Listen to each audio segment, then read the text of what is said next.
ঘরে থাকা অল্প কিছু উপকরণ দিয়েই আজকে আমি চিকেন রোস্ট রান্না করব, আর এটা খেতে কিন্তু অসম্ভব মজা হয়।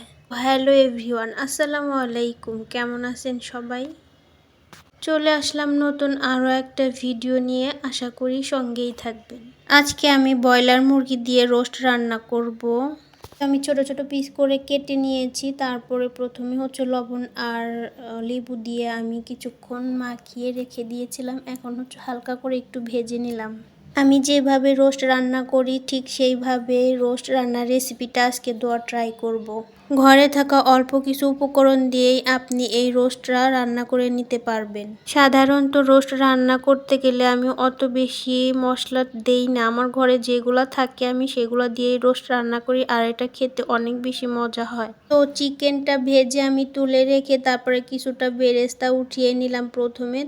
বেরেস্তা উঠিয়ে রেখে ওই একই তেলে কিছুটা বেরেস্তা রেখে আমি পেঁয়াজ বাটা আর বাদাম বাটা দিয়ে দিলাম। তো এটা চীনা বাদাম বাটা, এটা দিয়ে একসাথে ভালো করে তেলে ভেজে নিতে হবে। এরপর এক এক করে সবগুলো মশলা আমি দিয়ে দিব। এখন দিয়ে দিলাম টমেটো সস দিয়ে আরেকটু ভালো করে নেড়ে চেড়ে তারপরে এখানে আমি কিছুটা বাটা মশলা দিয়েছি, আদা রসুন আর জিরা বাটা দিয়ে। তারপরে রোস্টের মশলা দিয়েছি আর গুঁড়া মরিচের ফাঁকি দিয়ে ভালো করে কষিয়ে নেব। এখানে একটু দুধ দিয়ে দিলাম, টক দই আমার বাসায় ছিল না, তো এখানে দুধ দিয়ে দিলাম। দুধ দিয়ে ভালো করে কষিয়ে তেল উপরে ভেসে উঠলে এখন আমি ভেজে রাখা চিকেনগুলা দিয়ে ভালো করে কষিয়ে নিব। অল্প আছে প্রায় অনেকটা সময় নিয়ে আমি ভালো করে ঢেকে ঢেকে কষিয়ে নিয়েছি।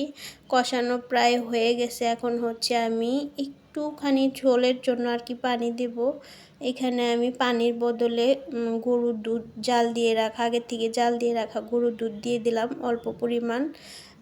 যেহেতু আমি একটু মাখো মাখো করব, গ্রেভি বেশি রাখবো না, এই জন্য অল্প করে দিয়ে দিলাম যাতে মাংসটা একটু ভালো করে সিদ্ধ হয় আর মাংসের ভিতরে সব রকম মশলা যায়। এই জন্য আমি অল্প করে দুধ দিয়ে একটু ঢেকে ঢেকে ভালো করে সিদ্ধ করে নেব।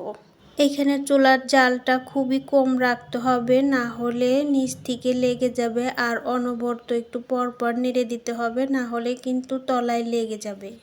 তলায় লেগে গেলে কিন্তু খেতে ভালো লাগবে না, তেতো লাগবে। এই তো আমার রান্না প্রায় শেষ হয়ে গিয়েছে। শেষের দিকে আমি কিছুটা চিনি দিয়ে দিলাম, কারণ চিনি না দিলে রোস্টের মজাটা আসবে না আর কি, টেস্টটা আসবে না। তো আমি চিনি দিয়ে আর একটু জাল দিয়ে এখন নামিয়ে নেব। হয়ে গেছে এই পর্যায়ে। এই গ্রেভিটা আমি এরকম আঠালোই রাখবো, বেশি রাখবো না।